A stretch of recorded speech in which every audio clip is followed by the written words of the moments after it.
Muchas gracias.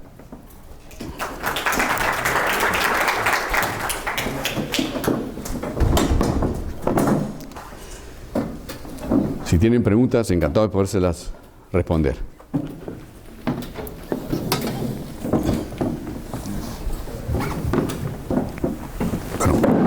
Gracias.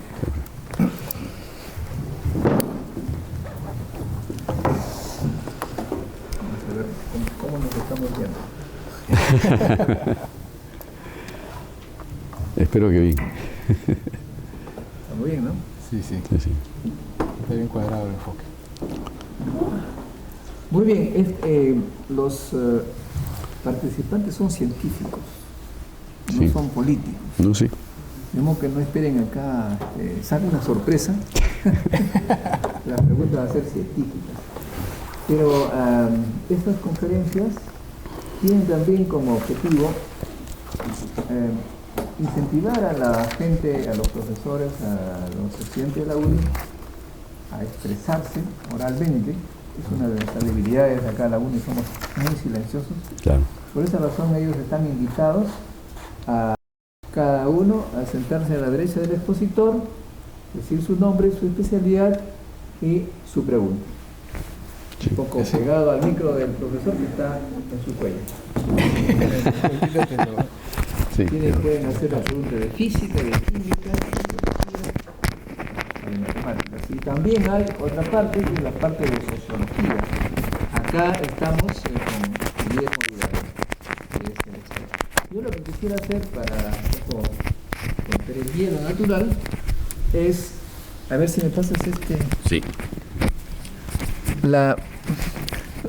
tuvimos una entrevista en la Radio San Borja, con el ingeniero metalúrgico Óscar Silva. Y bueno, él ha sido decano de la Facultad de Ingeniería de Minas y Metalurgia, y él nos hizo una reflexión. Dijo que en el caso de Conga, pues la información estaba en la web, en la nube, pero desordenada. Un poco había que hacer un gran trabajo para comprender cómo estaba la información. Pero decía que en el caso de Tía María no había esa información, salvo que él no sepa buscar. De repente ustedes nos dicen cómo hacer para buscar información técnica, científica, informes, etc. Bueno, sí se encuentra en la web del Ministerio de Energía y Minas. Durante la presentación ustedes han visto de que Carlos, él mostró precisamente la página web del Ministerio y dijo por dónde podíamos encontrar información sobre el proyecto Tía María, específicamente el estudio de impacto ambiental, el conjunto de respuestas, si se quiere, a las 138 observaciones que planteó UNOPS al primer EIA. Todo eso está en la página web. Muy bien. Pero aparte tenemos también hemos puesto información nosotros recientemente. Acá hay un tema, profesor Montoya, que yo creo que hay que precisar. En verdad, la información del proyecto la hemos nosotros difundido hasta el hartazgo en la zona del proyecto. O sea, yo creo que se le dio prioridad a esta zona, definitivamente porque son parte del área de influencia, tanto directa como indirecta, del proyecto. Entonces nos interesaba mucho difundirlo. A mí me apena y me preocupa mucho que se diga que no hemos hecho ningún trabajo en la zona. Yo creo que como nunca hemos intentado de cubrir todas las posibilidades. Miren, nosotros hemos llevado entre 3.000 y 4.000 personas, jóvenes la mayoría, que están muy interesados a la zona del proyecto, y ahí se les ha dado las explicaciones, en grupos de 100, en grupos de 200, hemos estado llevando todo este grupo de gente. Tenemos 3 oficinas de información permanentes en el Valle, en diferentes lugares, y yo espero que no los hayan quemado. Hemos hecho conferencias en las universidades, en Arequipa, ante las autoridades. O sea, hemos hecho un esfuerzo grande. Se ha distribuido folletería con el tema con algunos temas, puntos importantes del estudio de impacto ambiental, los beneficios, los planes de manejo ambientales, Se ha trabajado incluso con los pesqueros, con los pescadores, pero no pesqueros, con los pescadores de la zona. Ustedes saben que hay un grupo fuerte de pescadores en la zona de Matarani, y también los camaroneros. Entonces, con todos ellos se ha trabajado, se ha informado. Pero al margen de esto, también debe quedar claro de que desde el 2009, cuando empezamos nosotros a trabajar, o ya estamos finalizando el primer estudio de impacto ambiental, también se habían realizado. Por lo tanto, me es muy difícil aceptar que alguien me diga que del Valle que no sabe del proyecto, porque en verdad esto ha estado en boca de todos los tambeños desde el año 2008.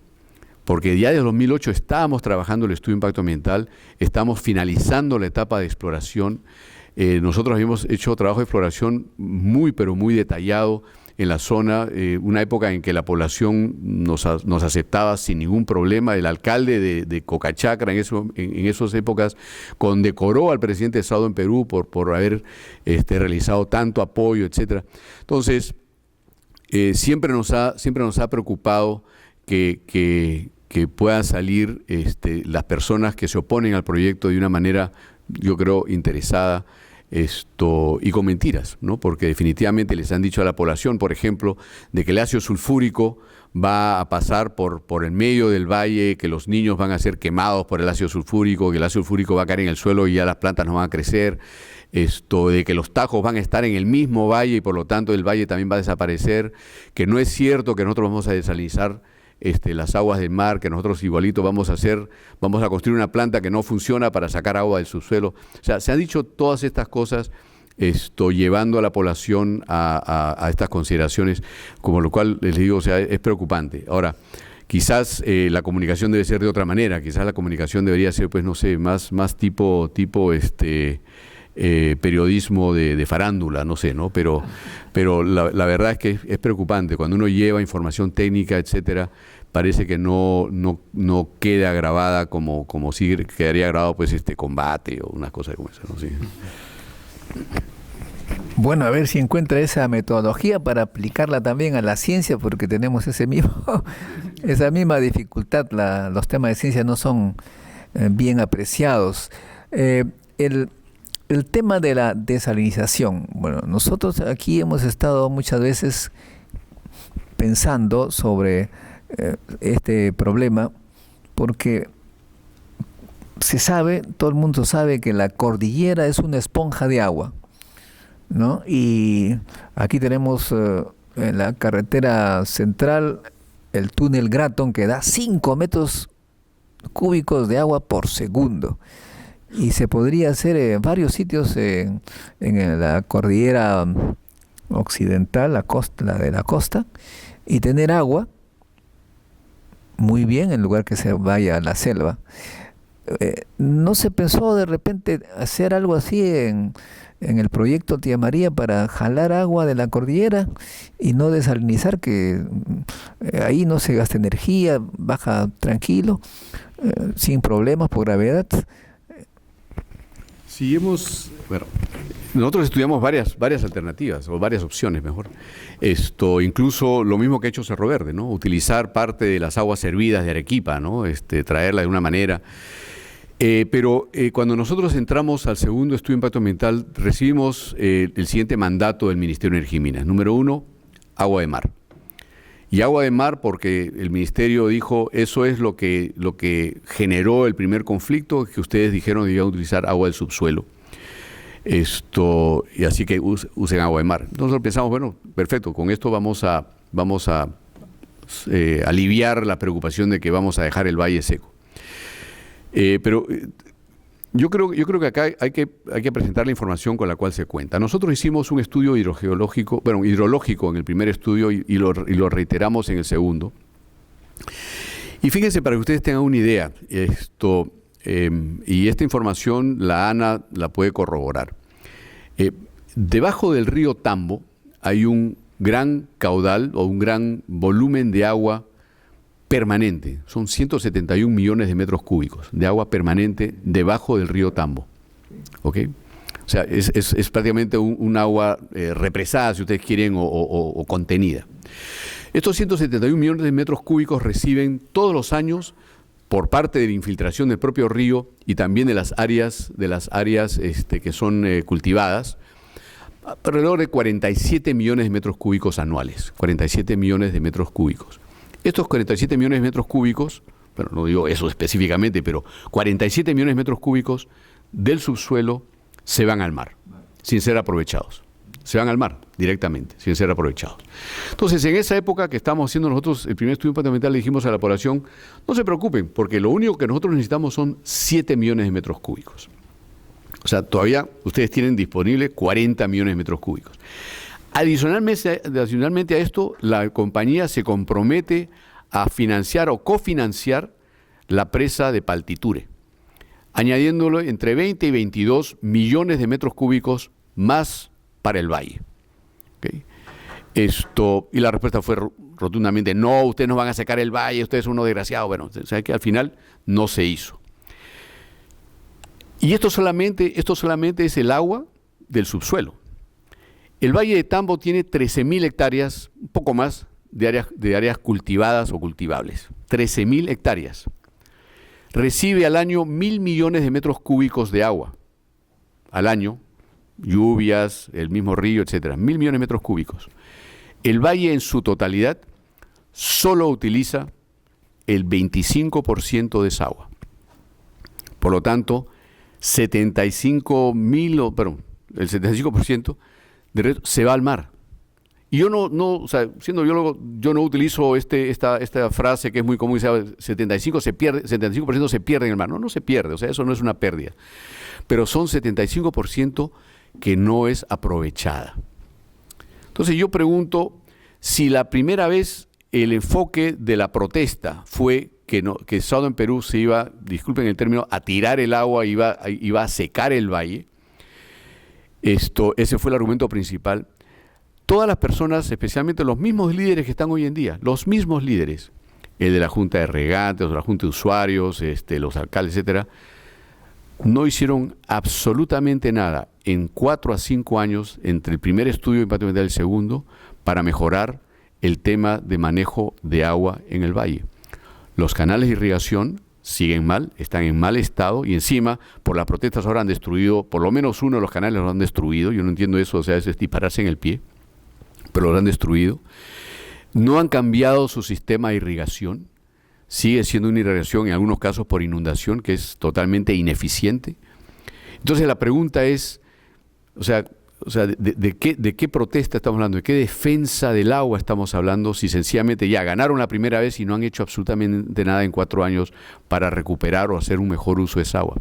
Y ojo, el mayor problema ambiental que tiene el Valle de Tambo en este momento y de hace muchos años son las sales.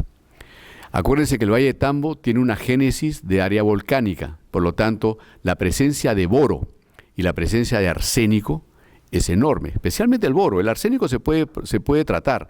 Nosotros hemos tenido conversaciones con empresas de plantas de tratamiento, no para el Valle de Tambo, sino para otras zonas altoandinas donde tenemos influencia, para ayudar a la población a tener una mejor calidad de agua.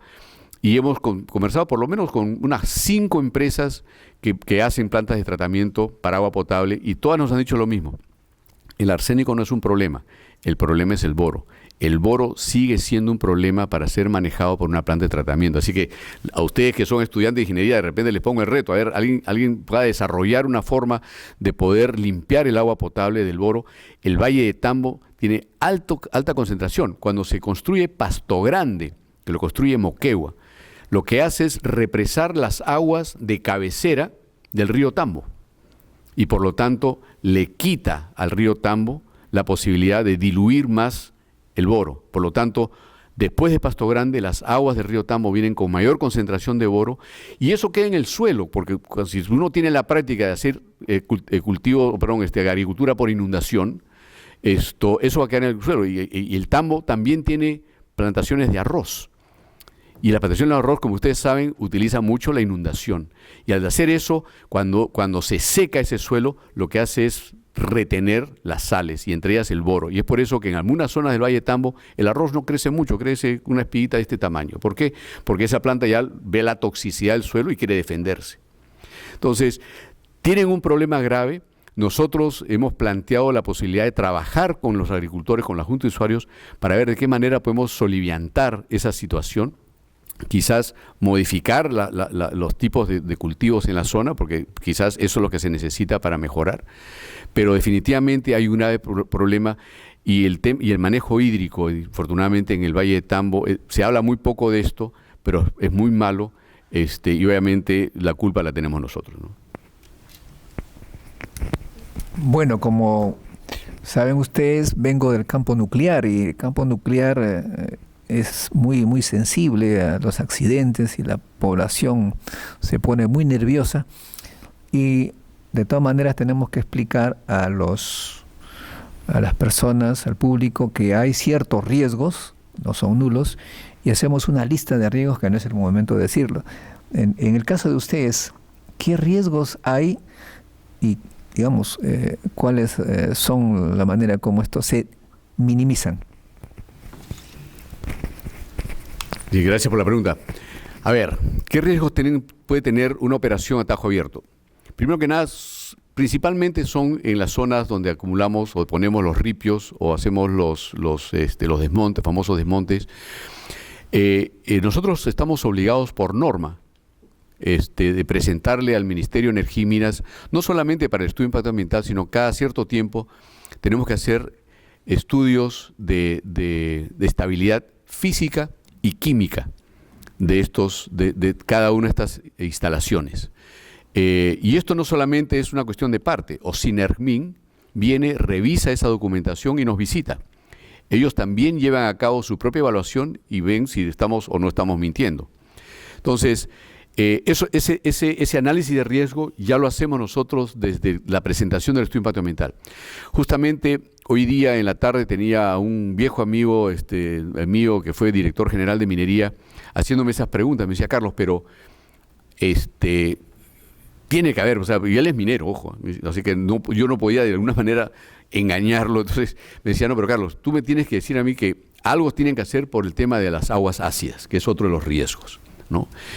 Y yo le decía, Jorge, ¿de qué aguas ácidas me hablas? Cuando tenemos una zona donde te cae 70 milímetros de lluvia al año, 75, y se evaporan 1400. ¿No? O sea, digo, ¿de qué lluvia ácida? Perdón, ¿de qué generación? Digo, para que haya generación de aguas ácidas tiene que haber lluvia, tiene que haber algo de humedad fuerte, y en la zona no lo hay. O sea, si tú tienes esa tasa de evaporación frente a esa cantidad de lluvia que cae al año, prácticamente estás hablando de lo que es un desierto. Pero aún así, ¿qué es lo que hemos hecho nosotros? Uno, hemos tomado precaución para que el suelo esté de alguna manera protegido. En el caso de sulfuros, por ejemplo, que son los que mayor propensidad tienen para generar aguas ácidas, el suelo va a tener una protección de arcilla y más probable geomembrana. Pero estas rumas, estos botaderos, estos depósitos, lo que vamos a hacer también es para evitar que haya alguna escorrentía que caiga y se lleve algo, van a estar rodeados de un canal de coronación o una canaleta, si se quiere, que va a derivar toda una poza de recepción que se ha calculado para una cantidad de agua suficiente que sean el equivalente a la evaporación, 1.400, 1.500 milímetros de lluvia en un año. Entonces, ese es otro de los temas que hemos tomado. Luego se nos ha dicho, bueno, ¿qué pasa con el agua que va a salir del mar y que va a ir allá, va a ser bombeada hacia la operación? ¿Qué pasa si la tubería se rompe? Bueno, también se ha tomado en consideración esto. Acuérdense ustedes de que cuando uno pone tubería nunca está exento a tener algún tipo de accidente, rotura, quebrada, etcétera. Si viene un temblor, ¿no?, que se pueda rajar. ¿No? Ahí se ha estudiado también la posibilidad de un terremoto, ¿eh? Así es. O sea, nosotros hemos hecho, y sobre todo bajo la experiencia que ya tenemos. Acuérdense, nosotros tenemos una de las canchas de relave más grandes del territorio nacional, que es Quebrada Honda. Quebrada Honda está en una quebrada, seca, pero quebrada al fin. Ustedes recordarán el terremoto de Arequipa del 2001. Bueno, el terremoto de Arequipa del 2001 fue de 8.3 en la escala de Mercalli. Y aquellos que saben de sísmica, saben que en las zonas montañosas, especialmente si están entre dos macizos, esas ondas llegan a replicarse y multiplican muchas veces. Entonces, hemos calculado que en la zona el 8.3 se puede haber convertido hasta en 8.7. Y esa presa de relaves, con la cantidad de relaves que ya tenía para el 2001, recuerden ustedes que esa presa de relaves empezó a funcionar en el año 95, no tuvo una sola filtración, no tuvo liquefacción en ninguna de las partes, no tuvo rajaduras, no tuvo ningún solo problema. Yo en broma le decía siempre a mis amigos de proyectos que deberían enviarle no solamente un ramo de flores a los consultores que hicieron, o a los contratistas que hicieron esta represa, sino también le deberían enviar entradas a ver algún partido de la Liga Europea, digo, porque la verdad que demostraron de que sí sabían su negocio y esa presa no tuvo problema. Entonces, sí hemos hecho estos estudios.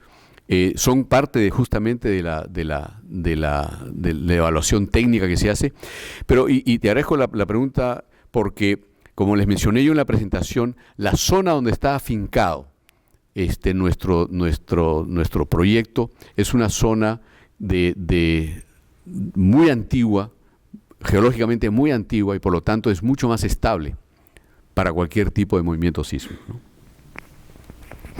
Bueno, vayan preparando sus preguntas. Voy a hacer una última, esta dirigida a Guillermo Vidalón, comunicador. Nosotros hemos ido a entrevistar a mineros artesanales que eran agricultores y que están convirtiendo, me refiero a Salpo, en La Libertad, que fue el Banco Vice y Buenaventura, a hacer excavaciones, prospección, etcétera. No encontraron suficiente para que su actividad sea rentable, pero eso significó el inicio de que los agricultores se enteraran que algo había y han convertido sus chacras en pozas. Increíblemente están destruyendo su propia riqueza natural. Y al preguntarles por qué hacen eso, ¿no van a tener más chacra? Ellos dicen, bueno, lo que vamos a ganar con estos minerales, vamos a educar a nuestros hijos y a esto se quedará abandonado. O sea que una psicología un poco de tierra muerta, me voy, pero me voy asegurado. Digamos, sociológicamente, ¿cuál es el tema en los entornos de Tía María? ¿Cuál es la característica que hace pues que haya esta oposición? Mientras que en mi pueblo ellos están destruyendo su propia tierra, allá parece que estuvieran defendiendo la vida y pidiendo que llegue allí el proyecto de Tía María. ¿Cuál es el análisis sociológico, Guillermo? ¿Se interesan por la educación de sus hijos, por lo menos? Bueno, en eso sí coinciden, ¿eh? Porque la verdad que el día de hoy usted le pregunta a cualquier agricultor, ¿tú deseas que tu hijo también sea agricultor? Y la verdad es que poquísimos responden, yo quiero que mi hijo también sea agricultor. ¿No? La vida del agricultor realmente es dura, ¿no? Es dura porque en general no tiene una tecnología moderna, no ha incorporado la modernidad y por consiguiente, pues con un sistema tradicional, su productividad es muy baja. Entonces, los excedentes que generan como para brindarles calidad de vida a sus hijos y una posibilidad de educarse son mínimos. Y quería aprovechar la pregunta de Modesto. ¿Por qué? Porque ustedes que vienen del mundo de la ciencia, el mundo de las ingenierías, los dos problemas principales que tenemos en el país, desde el punto de vista sociológico, el primero es la desconfianza. Porque ustedes le pueden explicar y ustedes van a encontrarse frente a esa realidad. No sé aquí cuántos son estudiantes de minas o de geología, pero en general de las ciencias. Tratan de convencer a una población que no tiene una formación académica como para poder entender. Es muy difícil. Como le dije, el primer problema es la desconfianza. Porque a diferencia de que cuando uno va donde un médico, y si uno no sabe mucho de medicina, hace un acto de fe, el médico te dice, pues toma tal pastilla y te vas a sentir mejor y te la tomas. ¿No es cierto? Eso no sucede pues con ningún otro profesional de las ciencias. Por eso es que Modesto decide los grandes problemas que tenemos para difundir la ciencia. Y hacer minería en el Perú es hacer ciencia todos los días. Entonces, ese es uno de los problemas. Y el segundo problema es el tema de la educación. A nivel nacional, ese es el problema. ¿Qué es lo que sucede en el Valle de Tambo? Valle de Tambo, la provincia de Islay tiene aproximadamente 38.000 personas, el distrito de Cocrachacra no llega a 10.000, hay más mujeres que varones, la población joven en general emigra, no está en la zona, y la gente mayor, entre comillas, 40 años para arriba, ya se quedó en el agro. ¿No? Que de algún modo es una seguridad con este sistema tradicional que tienen de producción. Ahí lograr simplemente el cambio de cultivo por cultivos más rentables que eventualmente puedan utilizar menos agua es difícil. ¿Por qué es difícil? Simplemente por desconfianza. Y eso ocurre también en el norte del país. O sea, existen posibilidades y mercados para que puedan cultivar productos más rentables y lograr mayor rentabilidad, sí existe. Pero por desconfianza por un lado y por falta de nivel educativo, les es difícil asumir el riesgo del cambio, ¿no? Bueno, ahora sí, a ver, ustedes, por favor, ¿alguno suba al estrado para hacer una pregunta? Ahí usted que tiene ganas, pase. No se van a animar. Sí, pase usted por aquí. Aquí yo miro quién tiene ganas de preguntar y no se atreve, lo llamo. Toma asiento, dice su nombre, especialidad, su pregunta. Buenas noches, mi nombre es Juan Martín y estudio física y estoy en el 7º ciclo. Pero mi pregunta es, por ejemplo, supongamos que ya la población esté de acuerdo, ¿no? Y estaríamos trabajando ya los dos. ¿Qué es lo que haríamos con el dinero? O sea, ¿qué es lo que hacemos con el dinero? La gente en qué gasta. Muy bien. No sea por el bien, ¿no? O sea, ¿en qué lo invierte? Bueno, estamos hablando de dineros públicos, es lo que estás planteando. Bueno, Ese es el problema. cuando llega ese es el problema, dice Modesto. Efectivamente, ese es gran parte del problema. Los montos que ha generado, y yo tengo más cercano, si quiere, el ejemplo de Tacna. Tacna del 2005 más o menos se presentó el Plan Tacna. Plan Tacna al desarrollo al 2015, 2020, no sé qué. Se necesitaban 2.500 millones de soles para hacer de Tacna un paraíso. No hubo grandes asambleas, foros, propuestas, etcétera, y se habló por el tema de salud, el tema de educación, infraestructura, agua, que toda la vida se quejan que falta agua en Tacna. Bueno, la minería durante los últimos 8 años ha generado, y en este caso es el pago del canon minero del Estado del Perú, ha significado 4.000 millones de soles. ¿Y cuántos problemas se han resuelto? El principal, que demandan agua en Tacna, no se ha resuelto. Infraestructura para educación y salud, no tienen un hospital regional, se lo siguen pidiendo al gobierno central, no se ha resuelto. Entonces tenemos un problema, no solo tema de corrupción, un tema institucional, de tener una burocracia competitiva, de tener jóvenes que quieran ingresar a trabajar en el Estado. ¿Cuántos jóvenes quieren ingresar a trabajar en el Estado para brindar un servicio pues honesto? Porque recursos el día de hoy, como nunca en la historia de la República, hay recursos para invertir en el desarrollo del país. Ni siquiera yo he hablado con amigos historiadores y me señalan ni en la época de Rufino Echenique, en la época del Guano. Estamos hablando de 1850 más o menos. Se generó tanto dinero como en este periodo, un periodo mucho más largo en comparación a lo del Guano. Y sin embargo, no hemos invertido desde el Estado los recursos generados, porque los privados son los que trabajan y generan recursos, y pagas 1/3 de esos recursos, en el caso de la minería es mucho más, para el erario nacional. Casi 45%. Claro, en el caso nuestro es casi 45%, porque son 30% impuesto a la renta, de ahí tienes 8%, por si lo ven desde el punto de vista de un inversionista extranjero, 8% de participación para los trabajadores que no se tienen, por ejemplo, los chilenos no tienen esa participación, ahí tienen 38 puntos, 4.7 es por distribución a los accionistas, impuesto extraordinario 3%, más otro 3% de regalías. Y vean, con toda esa cantidad de recursos, porque reciben el 3% de regalías, va directo para distribuirse en gobierno regional, proporcionalmente a cómo es la distribución del canon. Y el canon significa 15 puntos porcentuales de la ganancia de una empresa. Entonces, recursos no han faltado. Y ojo, que añadiendo a lo que dice Guillermo, yo creo que la pregunta es muy buena, porque ojo que las universidades reciben también una parte de eso. O sea, las universidades nacionales reciben una parte del canon.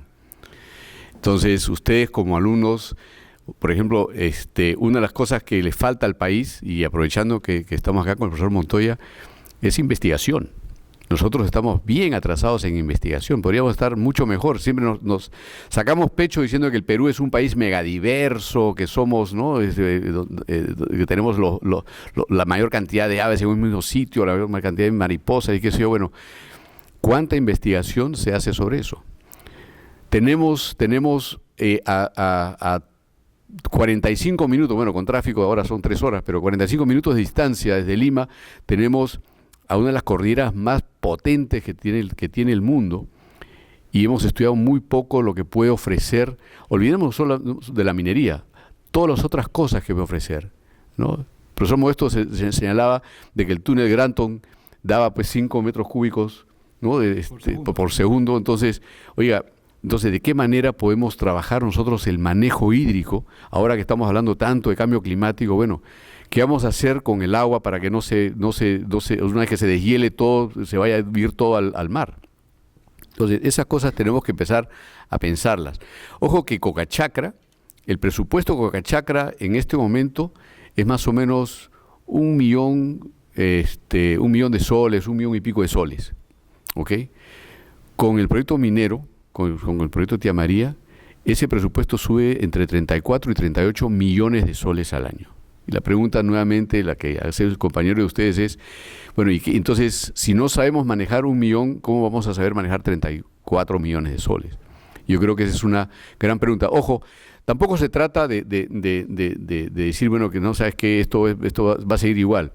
Yo creo que por lo menos desde las empresas mineras hemos visto que hay una responsabilidad nuestra, y lo que hacemos es tratar de hacer alianzas con los gobiernos regionales, los gobiernos locales, para hacer proyectos en conjunto, para poder ayudar a que se entienda cómo se hace un proyecto, un perfil de proyecto, para que pueda pasar el SNIP. Entonces yo creo que ese es un trabajo que sí podemos nosotros, en los cuales sí podemos intervenir, ¿no? Bueno, efectivamente, pasa. Efectivamente, nosotros permanentemente decimos que el problema no es la minería, sino es la adicción del Estado a la minería, que no puede vivir sin ella y no la usa adecuadamente para que nuestro país comience a hacer otra cosa, además de la minería. La plata que menciona el profesor Arandes, ¿qué se hace con este canon para la ciencia y tecnología? La legislación, no sé a quién se le ocurrió, señala que esa plata dedicada a la investigación en las universidades no puede ser usada para retribuir a los investigadores. Es decir, te voy a dar $1 millón, haz investigación, pero no toca nada, ni un sol. Obviamente la gente no hace las cosas gratis, prefieren irse a enseñar a una universidad privada que hacer un proyecto que no le va a reportar nada. Yo lo he señalado al primer ministro, hace el tercero, y a todos, y siempre nos echan la culpa a nosotros que no sabemos hacer investigación, pero dan unas leyes increíbles. Y por otro lado, le hemos pedido que abra puestos de investigadores nuevos en el Estado, tampoco abren. No hay puestos, o sea, la gente que se va becada al extranjero regresa y no hay dónde trabajar. E increíblemente le hacen firmar, los becados de Pronavec, les hacen firmar un contrato que dice que se vendrán a trabajar 2 años, pero cuando vienen no hay trabajo, no les dan. Esto quiere decir que el Estado usa este dinero no sé para qué, y por supuesto significa que el país no va a salir de esta rutina de los recursos naturales porque no está preparando una generación de científicos. Los mejores científicos que están actualmente peruanos produciendo están en el extranjero. Estuve la semana pasada en Francia y ya hay 2 científicos físicos que han sido incorporados al sistema francés, al Centro Nacional de Investigación Científica, con contratos, con nombramientos ya permanentes.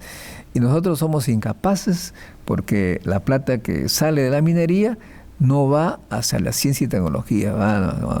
No sé qué están pasando, pero hacen leyes que no permiten que se salga de este círculo vicioso. Y bueno, aquí tenemos otra pregunta.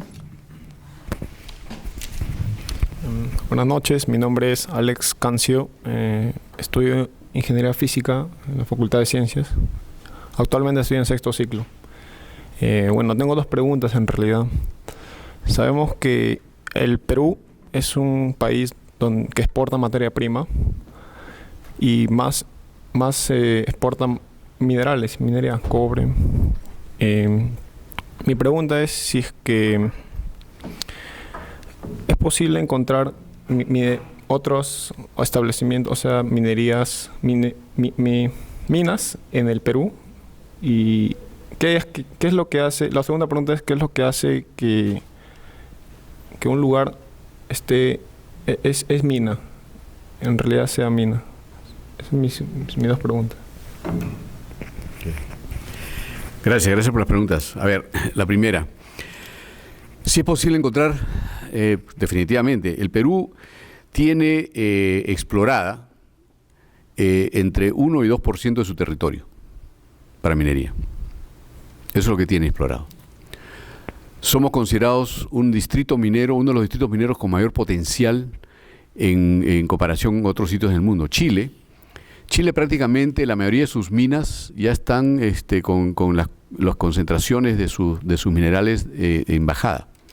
O sea, y Chile solamente su principal exportación es cobre. Últimamente están hablando mucho de litio y se están peleando con los argentinos porque supuestamente los argentinos también tienen litio. Entonces ahí la cuestión es quién nos saca primero. Pero el Perú, fíjense, el Perú tiene cobre, oro, plata, hierro, zinc, plomo. Ni siquiera hemos tocado el ámbito de las tierras raras, que cada vez se están convirtiendo también en material estratégico en el mundo. La fundición de La Oroya, dicho de paso, yo soy oroíno. La fundición de La Oroya saca 19 diferentes tipos de productos, incluyendo indio. La NASA considera al indio como un material estratégico. Entonces, tenemos un gran potencial nosotros. Y fíjense, yo no sé si ustedes saben la historia, yo se las cuento rápidamente. En este proyecto tenemos dos yacimientos. Uno que se llama Tía María y el otro que se llama La Tapada. Y se llama La Tapada porque este yacimiento no tuvo una manifestación superficial. Como ustedes saben, la mayoría de los yacimientos en el Perú, con los cuales contamos hoy en día, que muchos fueron descubiertos desde la época de Raimondi, tenían manifestaciones superficiales. Uno ve, oye, mira, acá tenemos restos de cobre, o tenemos restos de zinc, o de repente ve uno el río que viene de cierta coloración y saben que de alguna manera ese río o esa quebrada está lavando un suelo mineralizado. Pues yo recuerdo haber tenido una conversación con el ingeniero Alberto Benavides hace un montón de años, cuando todavía estaba vivo, y él me dijo: Carlos, imagínate tú que en el Perú nosotros todavía seguimos encontrando minas por las manifestaciones superficiales, me dice.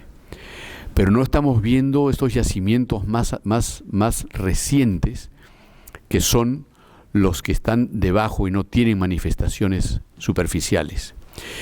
¿Y cómo sería la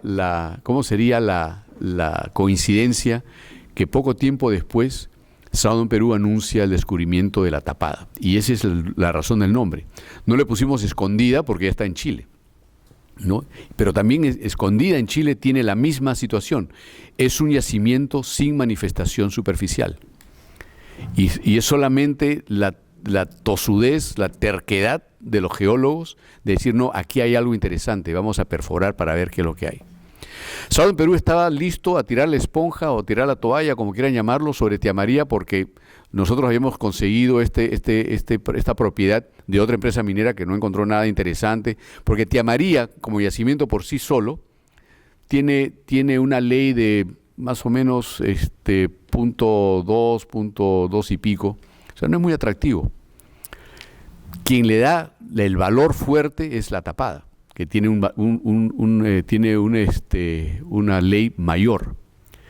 Entonces, es posible encontrar, yo creo que el Perú todavía tiene mucho por explorar, tenemos mucho por avanzar, pero lo más importante acá, y acá sí caemos en el terreno social, es que el país tiene que reconocer de que no hablemos de que somos un país minero, tanto como que somos un país mineralizado. Y somos un país mineralizado, por lo tanto, debemos aprovechar. Hace poco tuvimos, Guillermo y yo estuvimos en una presentación por invitación de la Federación de Estudiantes de la Universidad Agraria La Molina. Y yo respondí una de las preguntas sobre si deberíamos proseguir, ¿no?, como un país minero, ¿no? Porque decía una persona que estaba nosotros en la mesa, decía, bueno, deberíamos nosotros ser también agrícolas, y que eso. Yo le dije, mira, hasta el día de hoy yo no he encontrado un solo minero que diga mina sí, agro no.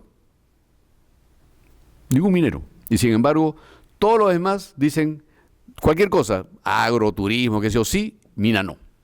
Entonces, yo creo que somos un país que todavía necesita buscar un mejor destino para derrotar la pobreza, para mejorar infraestructura, para mejorar su educación, para mejorar sueldos, etcétera.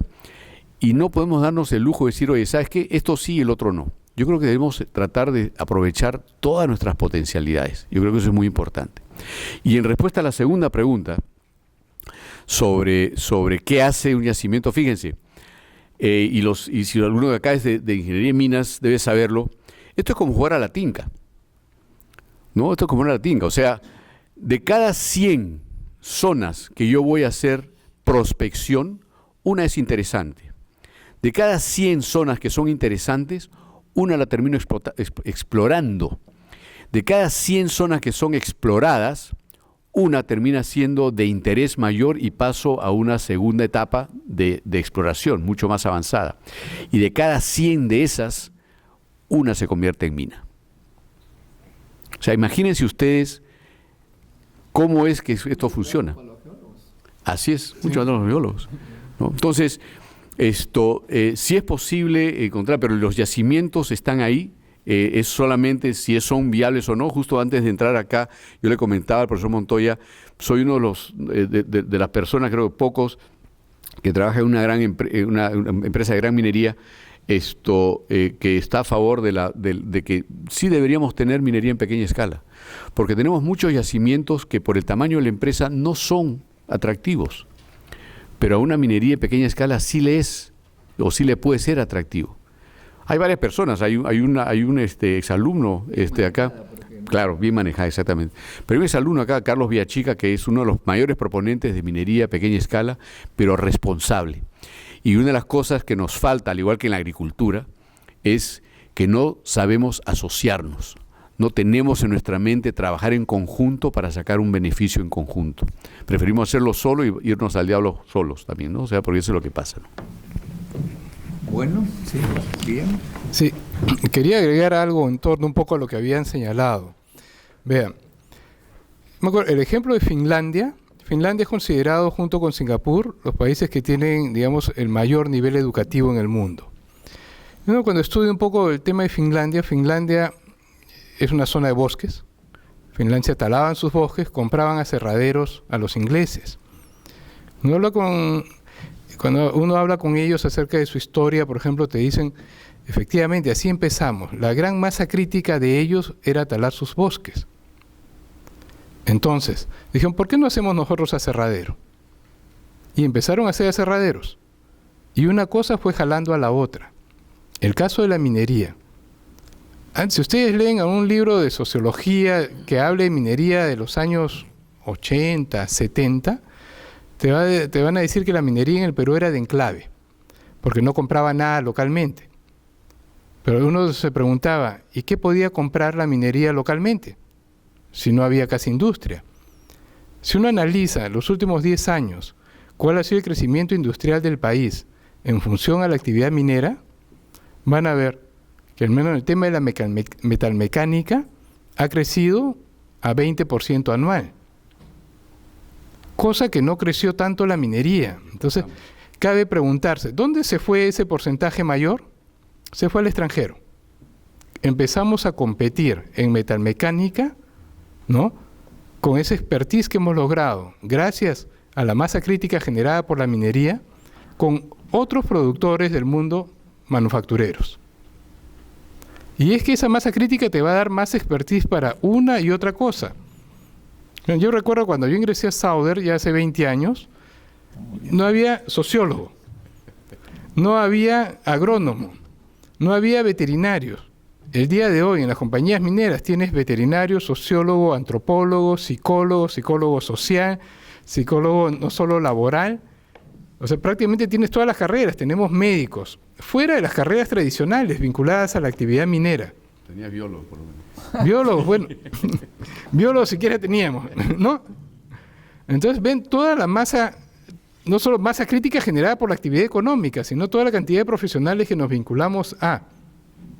Y que como las minas se encuentran, como ustedes bien saben, los yacimientos generalmente están en zonas aisladas, ¿dónde creen que va la inversión social de la riqueza generada? Va a las zonas urbanas generalmente. Los trabajadores de Sauder, casi todos tienen viviendas en Arequipa o mínimamente, si hablamos a nivel de obreros, lo tienen en Tacna o en Moquegua. Y si ustedes ven el nivel educativo de sus hijos, obreros de la primera generación de Sauder eran trabajadores que no habían acabado la primaria. Sus hijos, casi todos, han pasado por la universidad. Y casi todos son licenciados el día de hoy. Algunos trabajan con nosotros. ¿No? Y algunos trabajan con nosotros. Y tienen hasta mandos directivos dentro de la empresa. ¿No? Y muchos que salieron de Sauder están trabajando en las otras minas que se han desarrollado en el país. Y muchos de ellos son ingenieros de minas que están trabajando en otras minas del mundo. ¿Dónde se formaron? Se formaron en el Perú. Gracias a que sus padres pudieron subvencionarle una formación académica universitaria, sea en una universidad particular o una universidad pública. Tuvieron el expertise, ahora cambiemos, la masa crítica social, si se quiere, se pasó en las empresas mineras y de ahí fueron hacia afuera. Y el día de hoy son consultores internacionales, muchas veces en minas. Si ustedes ven la historia de la minería de los canadienses o de los australianos, ellos venden consultoría el día de hoy. Y además de eso, te venden una manufactura vinculada a la actividad minera. Entonces nosotros tenemos el camino prácticamente allanado para ir hacia el desarrollo muy pronto en función a la actividad minera porque genera excedentes. Y porque la actividad minera necesita construir infraestructura de caminos, de comunicación, de internet, de telefonía. No solo para su operación, sino a la hora de que tú construyes un camino. Vas a pasar por muchos pueblos cercanos. Todos esos pueblos se benefician porque el tiempo que necesitabas para llevar tus productos de una zona a otra se aminora. El costo de flete disminuye. Por consiguiente, tus ingresos aumentan. Bueno, ¿otra pregunta? Pase usted. Una pequeñísima. En una reunión con Pablo, con el famoso PPK en el Hotel Marriott, sobre minería, le pregunté, cuando se dice que hay $1.000 millones invertidos en minería, ¿cuánto de eso se gasta en el Perú? Y me dijo solamente 15% nada más. ¿Tienes una idea, o alguno de ustedes tiene idea cómo es en el caso de Sauder? La verdad que no manejo la cifra de Sauder en mente, pero vea, si ustedes ven, hablábamos del ejemplo, 10 o 15 años atrás, te aseguro que ese 15% que se gasta el día de hoy no significaba ni 5%. Entonces, si lo hemos triplicado en 10 años, imaginen lo que podemos hacer más adelante, porque ese crecimiento de 5 a 15 es producto del encadenamiento. Entonces, esa es la lógica y proyección. Carlos quiere añadir algo más. Sí. ¿Cuándo ustedes toman leche Gloria? Ya, ¿ustedes saben quiénes son los dueños de Leche Gloria? La familia se llama Rodríguez. Antes el papá era Rodríguez Banda. El señor Rodríguez Banda empezó siendo camionero para la empresa. O sea, no camionero directo, o sea, él hacía transporte en un camión. Luego pasó a 2, a 3 y a 4. Hoy día el señor Rodríguez Banda no solamente es dueño de Leche Gloria, ha comprado productoras de leche en Puerto Rico, en Bolivia, en Ecuador, en Argentina. Cementos Yura. Cementos Yura. Pero imagínense ustedes, o sea, cuando uno habla justamente lo que Guillermo decía, ¿no? El encadenamiento que surge de lo que es esto, o sea, las oportunidades que se abren son inmensas, son inmensas. O sea, el señor Rodríguez Banda es producto de la presencia de Southern Perú en el sur. Y no solamente nosotros hemos entrado en ese elemento. ¿Cuántos de ustedes han escuchado hablar de un señor que se llama, ¿cómo se llama el tenor? Juan Diego Flores. Juan Diego Flores.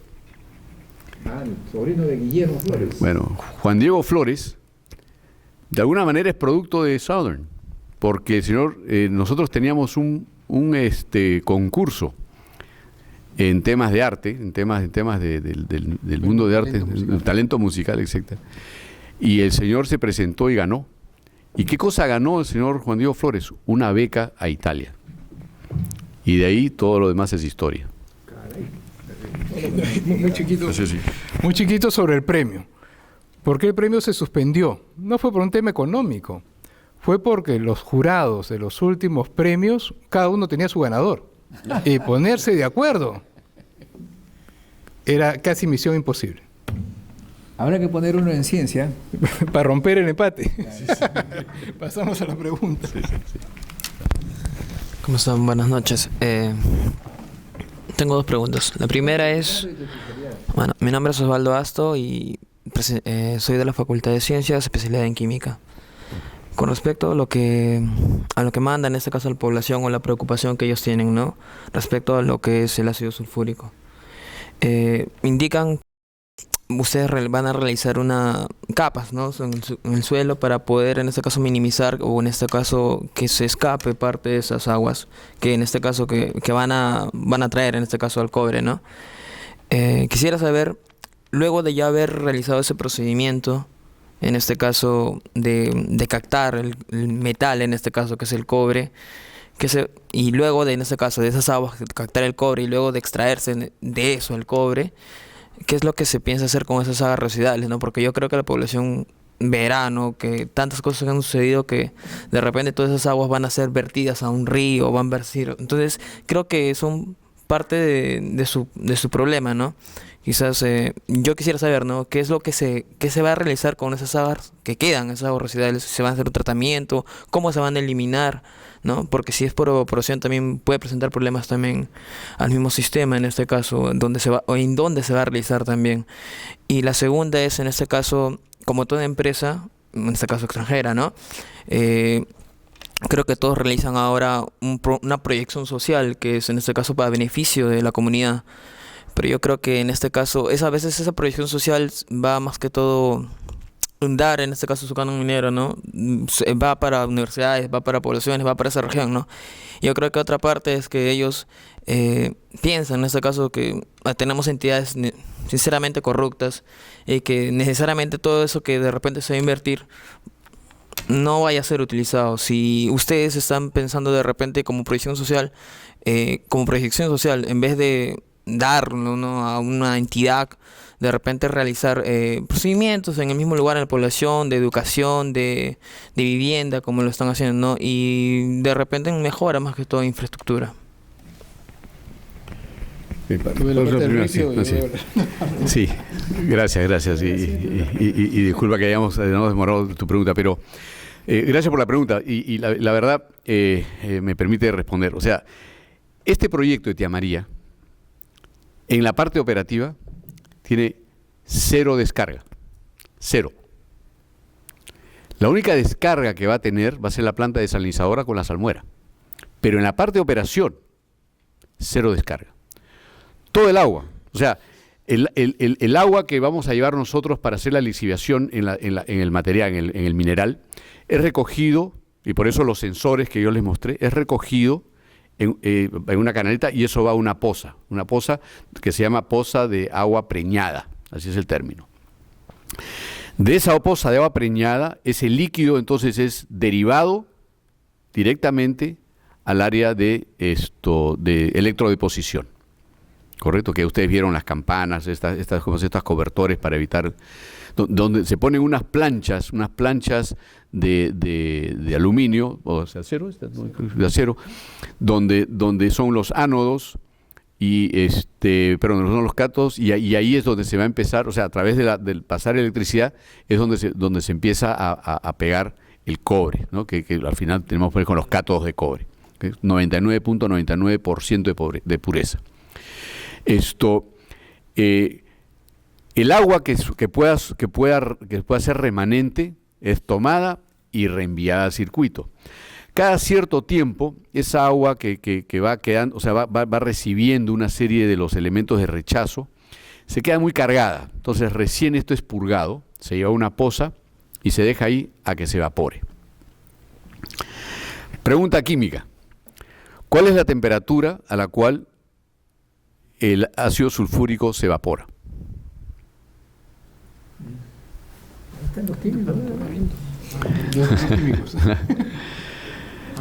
200 grados centígrados. 200 grados centígrados. Por lo tanto, a menos que ustedes piensen que en el desierto de Atacama hay 200 grados centígrados, entonces vamos a tener un problema.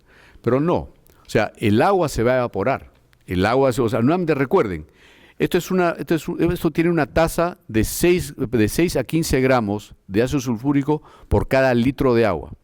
Lo que se va a evaporar es el agua. Acuérdense ustedes que llueve una cantidad y se evaporan casi 1000 veces más. Entonces, esa agua se va a evaporar. Lo que queda ahí se regresa al sistema. Se vuelve a poner esto encima del material que ha sido lixiviado para nuevamente pasar por lo mismo, etcétera, etcétera. Y al final del día, si queda algún sólido, este va a formar parte del ripio que se va a almacenar. El ripio se va a lavar para evitar de que haya cualquier tipo de material o de solución que pueda generar aguas ácidas. Entonces el ripio se va a tratar de que no tenga esa situación de aguas ácidas. O sea, todo el agua que nosotros vamos a utilizar va a ser recirculada.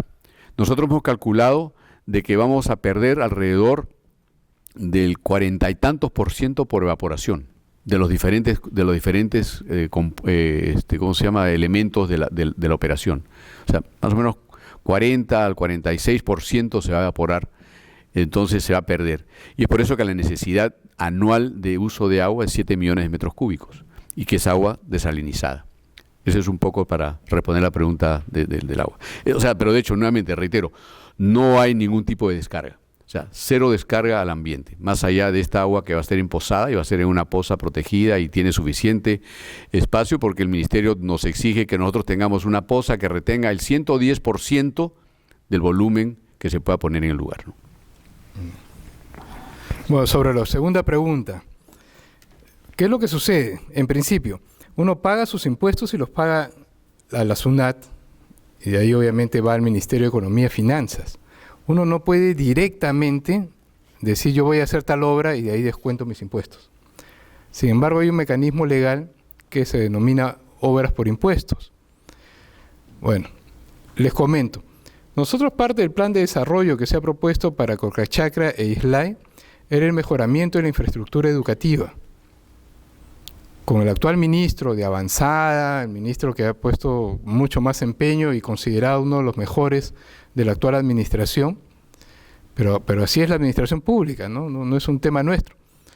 En febrero de este año nos reunimos con él y le planteamos, estamos dispuestos a hacer obras por impuesto para mejorar la infraestructura educativa en la zona. Han pasado febrero, marzo, abril, mayo. En mayo llegó la carta diciendo sí estamos de acuerdo.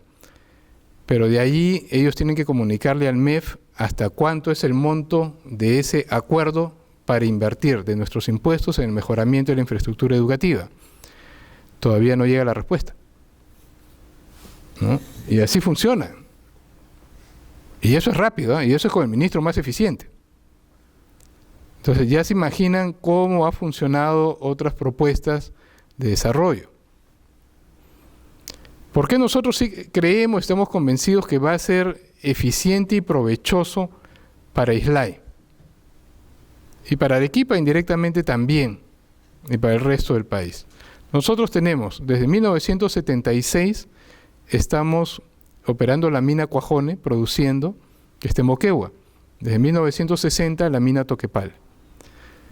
Y hay gente que siempre ha hablado de todo, ¿no?, respecto de nuestras operaciones, y no ha tomado en cuenta que a lo largo del tiempo la minería evoluciona como todo el conocimiento evoluciona y como todos tratamos de mejorar.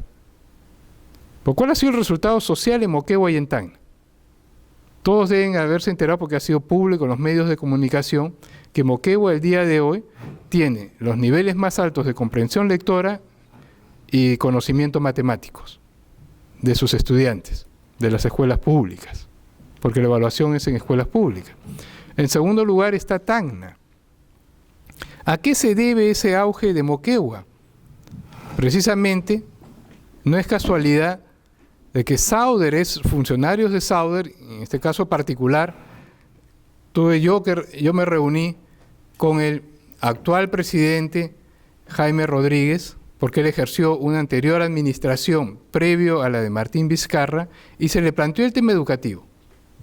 Se le planteó el tema educativo precisamente por eso, porque queríamos que la gente vea que la minería no es un único camino, y que, tal como dijo Carlos, nosotros no creemos de que mina sí y el resto no. Queremos dar una base social, que la gente esté preparada para optar por todos los caminos posibles que hay y que existen en el país. Por eso apuntalamos la educación. Los profesores de Moquegua, de las escuelas públicas, son 2.942 profesores.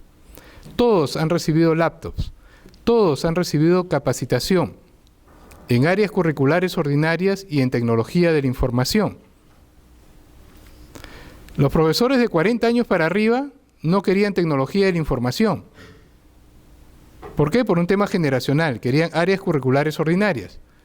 Los menores sí querían capacitación en tecnologías de la información. Fue primera etapa, aporte voluntario con el gobierno del presidente García, su segunda administración. ¿Y qué se hizo? Por entonces las escuelas estaban, su infraestructura muy dañada, no tenían servicios higiénicos. Eso fue la primera etapa. La segunda etapa, capacitación de los profesores.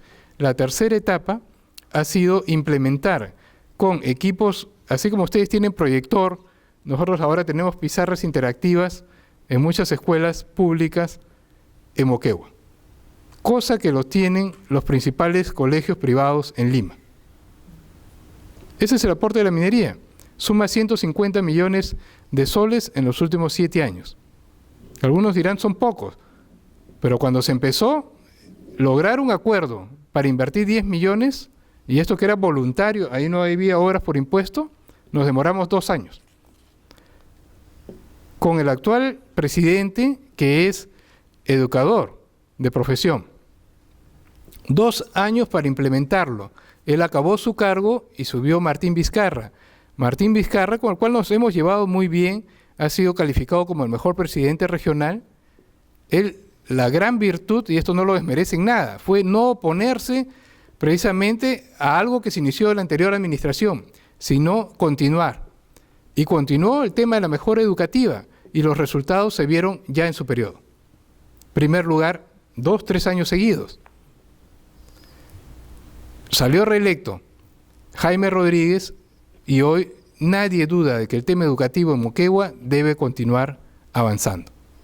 Tan es así que Tacna, la otra región donde operamos nosotros, que ocupa el segundo nivel en tema educativo a nivel nacional, también nos ha pedido Candarave, una provincia altoandina, estamos hablando de casi 4.000 metros de altura. Tienen sus colegios el día de hoy pizarras interactivas. Y el que no lo tiene está dentro del proyecto para tenerlo durante los próximos 2 años. En la provincia de Jorge Basadre es lo mismo. En la zona que siempre nos acusaron de haber contaminado el ambiente, Si ustedes buscan índice de desarrollo humano en Hilo, Hilo es la provincia peruana de mayor índice de desarrollo humano en todo el Perú.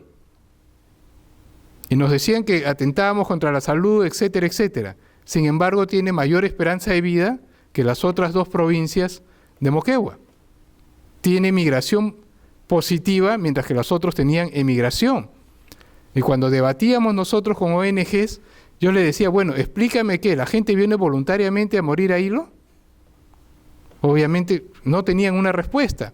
Y nos decían, no, que la gente tiene mayor índice de infecciones respiratorias agudas, IRA.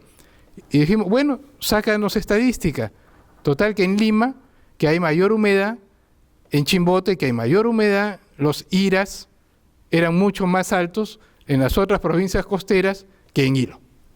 Entonces, ni por infecciones respiratorias agudas, ni por esperanza de vida, ni por logro educativo, ni por ingreso per cápita, han podido cuestionar la presencia de la actividad minera. Ese desarrollo es el que vamos a alcanzar ejecutando Tía María. Y lo vamos a lograr el día que empiece a funcionar, que haya canon y que sus recursos sean empleados de manera adecuada. 5% del canon y 5% de la regalía va a llegar a las universidades públicas de Arequipa, de toda la región.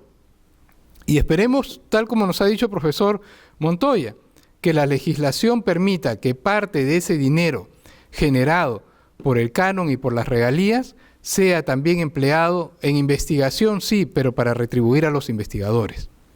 Porque si no ocurre, como yo he conversado varias veces con funcionarios de la Universidad Jorge Basadre en Tacna, y de Rey decían, sí, tenían acumulados en el banco 600 millones de soles que no podían ejecutarlo. ¿Por qué? Porque no había investigadores dispuestos a ejecutarlo. Y le sacaban muchas veces la vuelta y hacían infraestructura.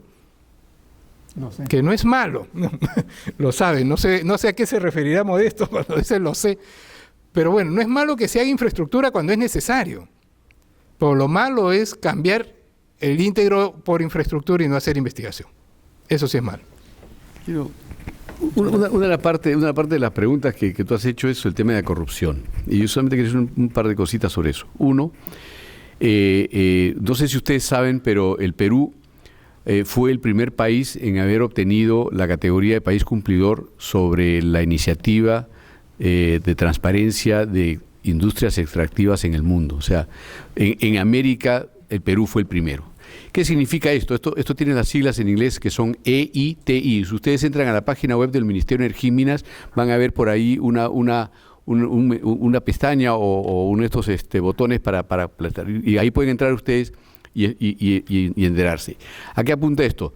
A tener transparencia en que todos los pagos obligatorios que hacen las empresas mineras a través de impuestos, regalías, derecho de vigencia, contratos, etcétera, tienen que ser transparentados.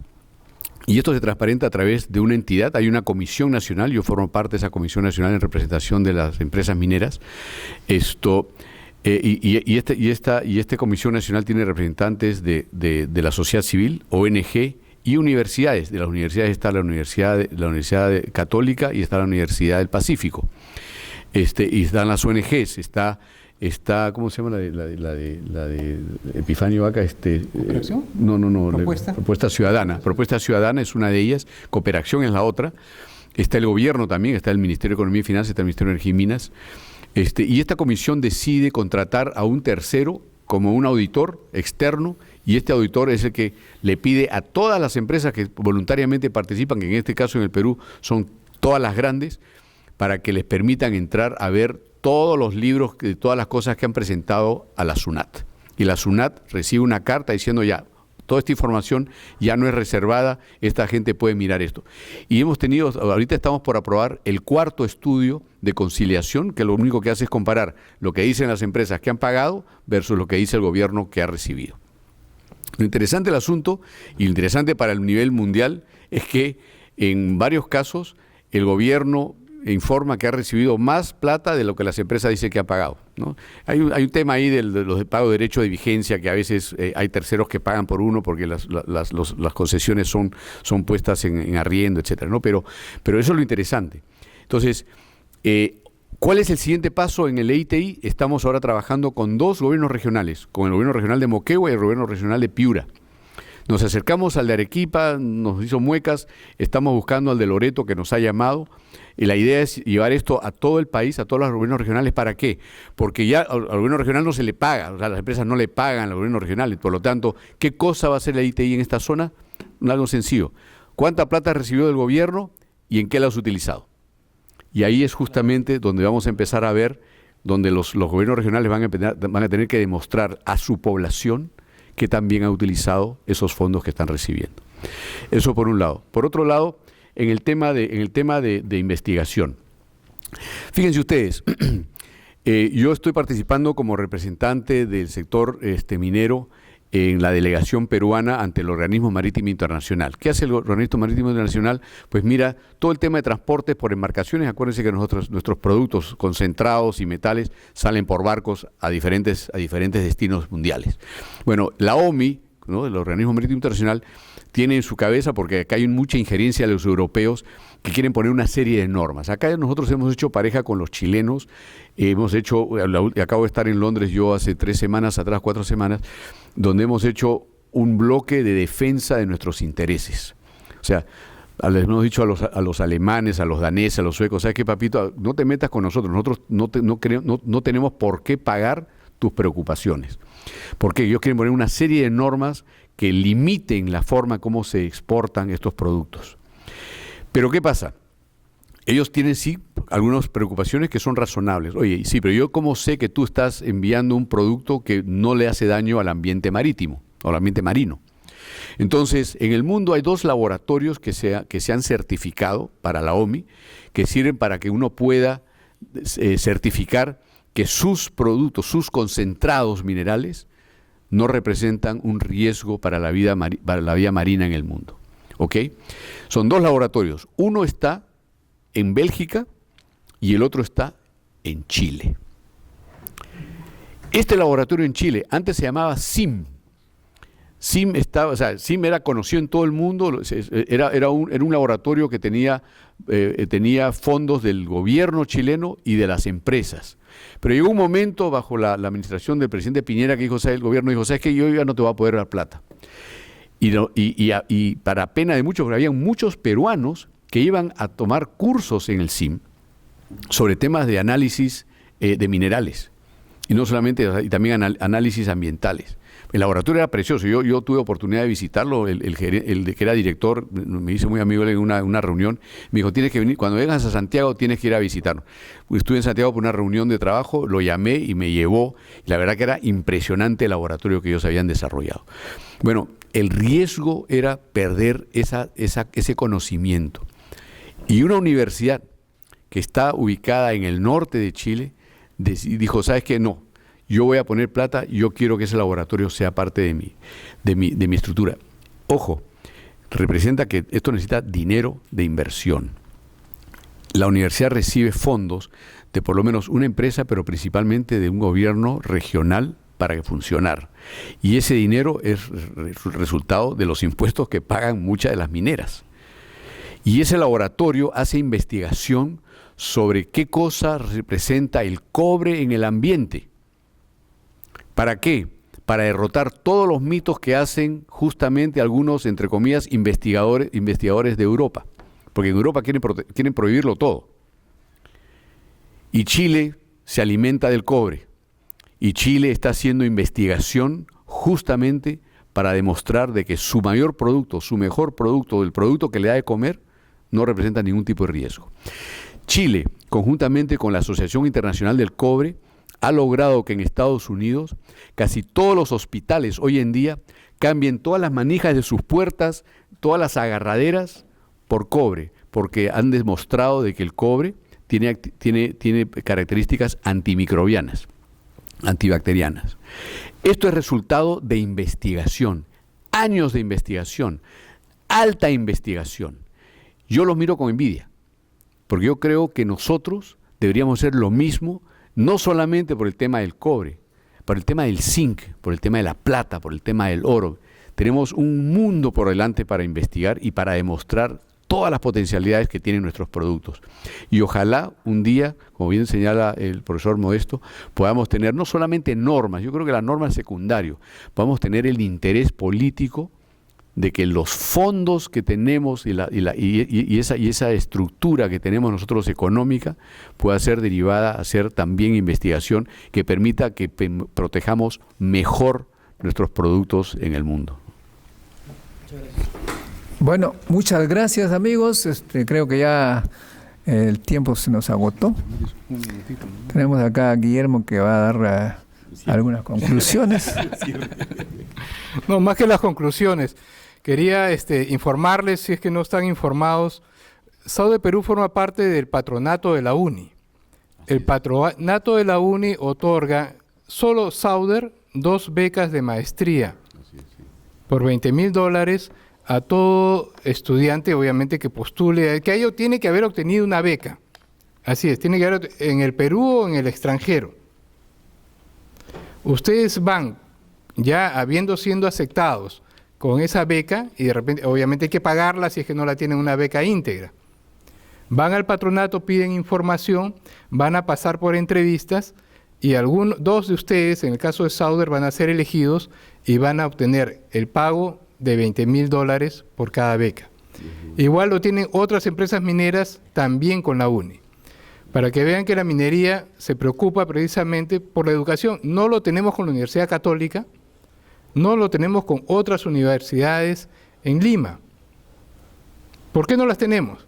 Porque la mayoría de nuestros trabajadores vienen de un origen que no tienen mayor dinero, pero tienen esas ansias de salir adelante. Y hemos identificado a la UNI, precisamente, hemos identificado a la UNI como una institución donde su juventud aspira a más. Y esa aspiración a más es la que queremos estimular.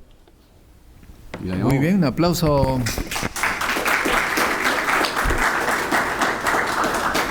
La llamamos beca 19 para que no se meta. Ok, amigos, ya sabemos, nosotros estamos ante una minería. Como información, debo decir que la Facultad de Ciencias hace investigación antimicrobiana justamente usando incluso nanopartículas de minerales, cobre entre ellos, para hacer vestimenta antibacteriológica.